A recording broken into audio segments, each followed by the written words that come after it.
Hayig soon, maayong adlaw or maayong gabi. Another day and opportunity nga mag-share ko sa imo karon og word of God. And kini nga video dili lamang about niya siya sa views, no, dili lamang about sa likes, mga comments, kundi makatabang ni siya sa atua kung paano ta maka-grow spiritually. And I know nga dako kayo ni siya kahimuan sa matago sa atua. Because I am here nga mag-share ko og word of God, dili about sa success sa physical nato nga kinabuhi, but about ni siya sa success sa ato ang spiritual nga kinabuhi. And ang akong i-share sa imo karon about ni siya sa kung kinsa jud ang Ginoo sa ato ang kinabuhi. And before I share the word of the Lord, naka-feel ba ka og kanang kaluyahon sa imong kinabuhi, or kanang naka-feel ka og kanang emptiness sa imong kinabuhi? Naka-feel ka o kanang burden, burnout, kasakit sa imong kinabuhi?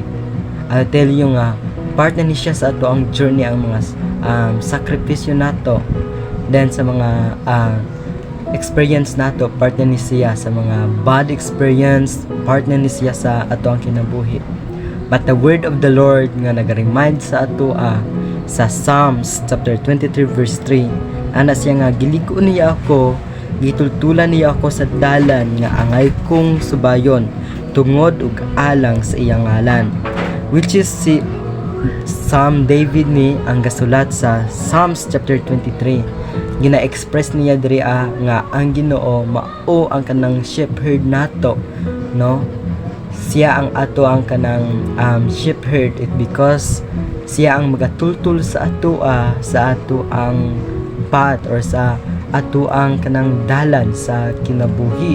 For example, naatay ka nang ginasubay nga kaugalingon nato nga dalan diri sa kalibutan, which is ang ginahisgot diri nga dalan ang kanang mga desire nato or sarili nato nga purpose, no, nga ginatalikdan nato ang purpose sa atong Ginoo sa atong kinabuhi, no.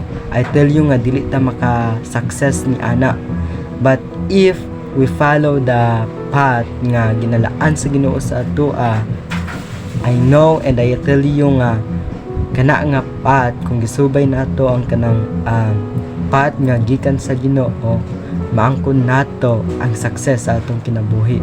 It because ang atong success, again, dili lamang about sa physical nga success, but kundi about sa spiritual nga success. I-consider nato ang pulong sa Ginoo na mao'y magatulid sa ato ang kinabuhi. It because the word of the Lord mao kinang sufficient sa tanan, then mao kinang powerful sa tanan. Sama sa Psalms chapter 23 verse 3, ana siya nga, giligo niya ako, which is ang Ginoo, no, kung makafeel ta og kaluyahon, hatagan tiniya og kusog. Kung makafeel ta og kanang emptiness, no, siyang magahatag sa ato og puno nga mga panalangin sa atong kinabuhi.